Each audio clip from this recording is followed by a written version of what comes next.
Welcome back to this to part two of this two-part podcast. As I mentioned, the Browns are finalizing a deal with Myles Garrett worth $125 million. I read you the first part. The deal, which is worth a total of $144 million over 7 years, would make Garrett the highest paid non-quarterback in the NFL. Garrett entered the offseason with 2 years left on his rookie contract after the Browns picked up his fifth-year option. Garrett, 24, was expected to sign the contract as early as Wednesday, but we don't know if he has signed the contract as of yet, but hopefully he will be soon, because hopefully I think he's going to. After passing a physical Tuesday, a source told ESPN. NFL Network's Ian Rappaport first reported on Tuesday that a deal was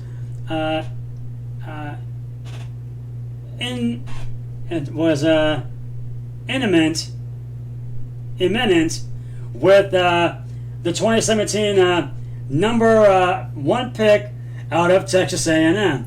Garrett had 10 sacks in 10 games last season, but he was suspended the final 6 games for hitting Mason Rudolph with the Pittsburgh Steelers quarterback helmet during a skirmish at the end of their game on November 14th. The NFL reinstated Garrett in February. We were all happy about that. Garrett has been a dominant pass rusher since entering the league, rushing fourth in sack per game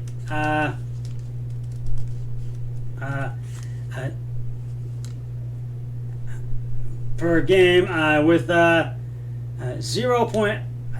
10.82 or 0.82 since 2017, according to ESPN stats and information. Opposing quarterbacks quarterback reception drops by more than 20 when Garrett is on the field compared to when he is off the field.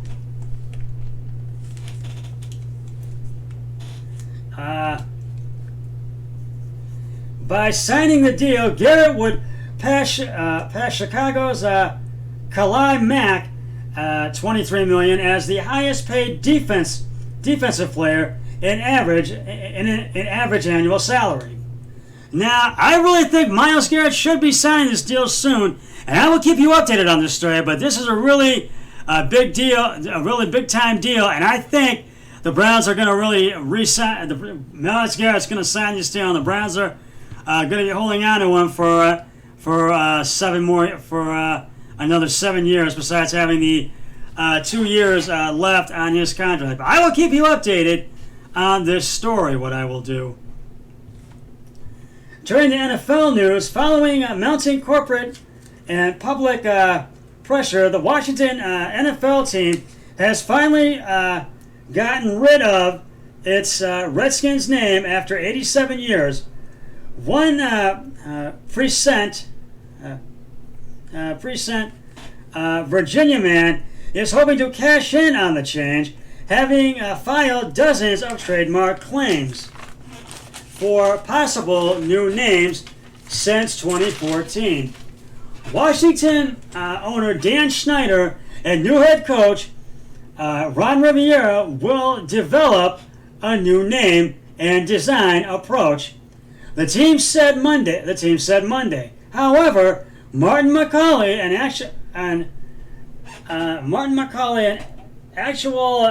an actuary from Alexandria, Virginia, jumped on the speculation of a new name change way before the announcement.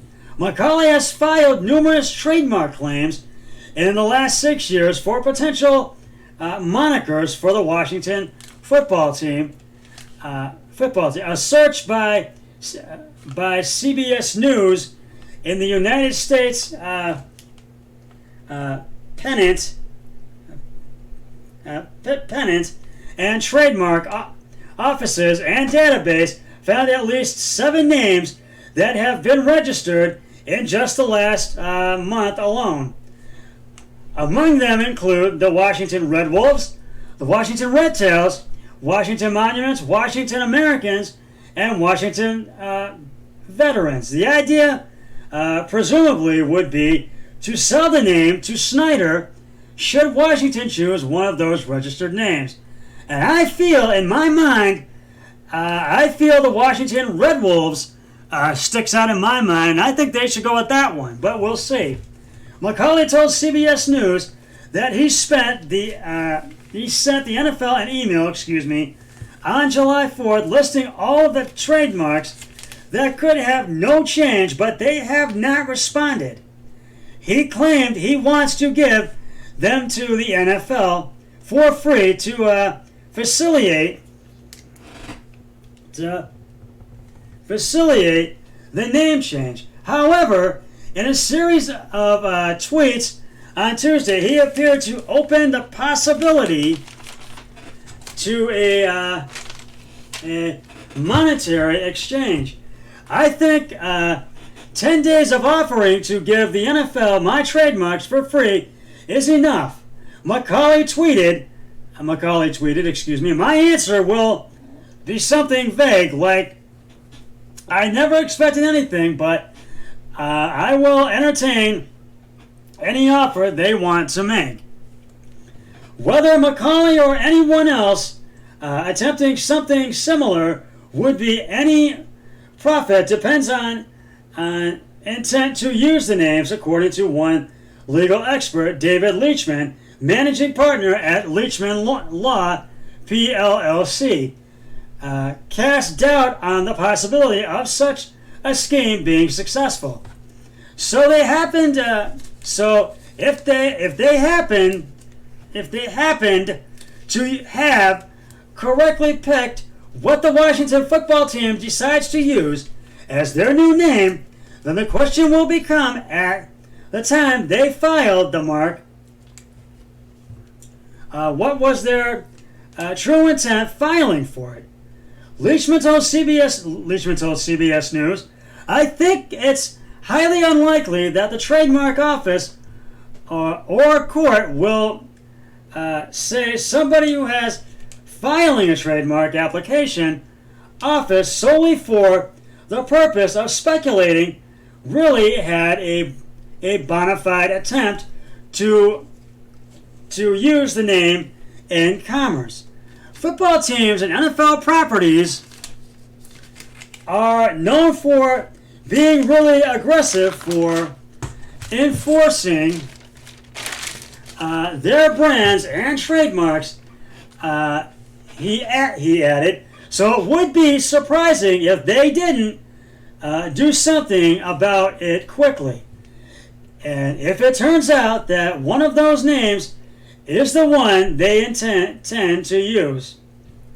McCauley was aware of this, however, so to boost his claim, he designed a website where he sells t-shirts, mugs, wine glasses, and other merchandise featuring some of the names he trademarked. He told CBS News he's personally rooting for the Washington football team to pick Red Tails, the Washington Red Tails, as their new name. We'll see if they do, but as I've said, the Washington Red Wolves sticks out in my mind. The Washington NFL franchise announced Monday it was retiring the Redskins name and logo immediately following decades of criticism that both are offensive to Native Americans. The move came less than 2 weeks after owner Dan Snyder launched a thorough review amid pressure from the sponsors, FedEx, Nike, Pepsi, and Bank of America, all lined up against the name, which was given to the franchise in 1933 when the team was still based in Boston. Now, the new name for the Washington football team hasn't been announced yet, but I think it will be announced in a few weeks. And I will keep you updated on this developing story, and I will let you know when they have decided on a new name. We'll get to the tribe in just a moment, but first, it's time now to reveal the answer to today's Scott Sports 101 trivia question. What sport did Patrick Mahomes' father play? And if you said baseball, you are correct. Patrick Mahomes II recently became only the third player in NFL history to throw 50 touchdowns in a single season, which was in 2018.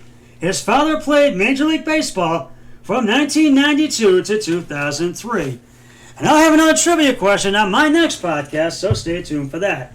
Moving on to the Indians, the Tribe will play a 3-game exhibition series with the Pittsburgh Pirates beginning tomorrow at PNC Park in Pittsburgh, Pennsylvania, before the regular season 60-game season begins on July 23rd. The 3 exhibition games with the Pirates will take place tomorrow, Saturday, which is Saturday, Monday, and on Wednesday. And right-hander Aaron Seville will be on the hill for the Tribe. And first pitch is at 7:05 on MLB Network. And we'll see how these games go. And I am looking forward to baseball, and I am ready for baseball, and I know we all are. So we'll look forward to those games tomorrow. And they are still really weighing out the options for this with this COVID-19, and they still are testing players. But hopefully this season is going to begin on July 23rd, and first pitch 7:05 tomorrow on MLB Network. Moving on to the Cavs. The Cavs are undergoing a strict rebuild. However, Grant Hughes of Bleacher Report offered a wild trade offer that could net the Cavs all-star Chris Paul from the Oklahoma City Thunder in order to expedite winning in Cleveland. The Cleveland Cavaliers get Chris Paul, and if this would happen, Oklahoma City Thunder would get Colin Sexton, Darius Garland, Dante Exum, Kevin Porter Jr., and Larry Nance Jr. Paul 35, is one of the best point guards in NBA history.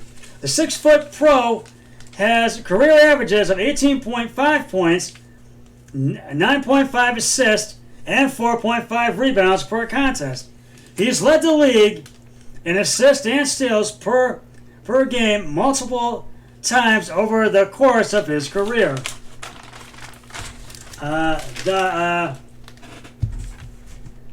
Stalwart, I'm sorry. The Stalwart's passionate drive and competitive spirit have earned him tons of success in the league.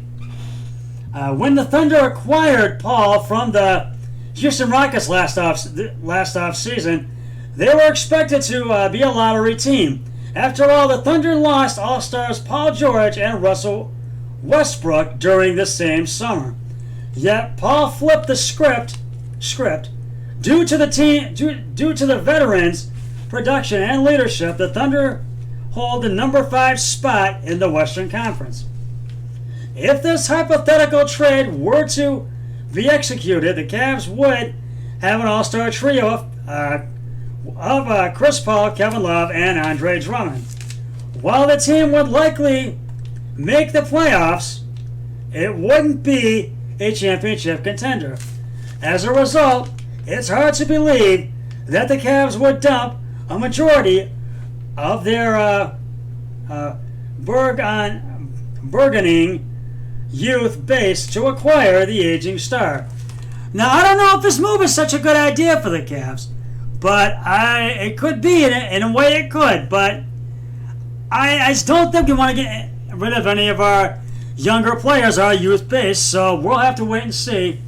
And NFL training camp is set to get underway on July 28th, and the NHL training camp is going to be getting underway I think sometime next week, as their season begins on August 3rd, and hopefully they will resume the season and have the NHL playoffs and crown a Stanley Cup champion. That's just about going to wrap it up for this edition of Scott Sports 101. Always remember, be a team player each and every day. So long, everybody.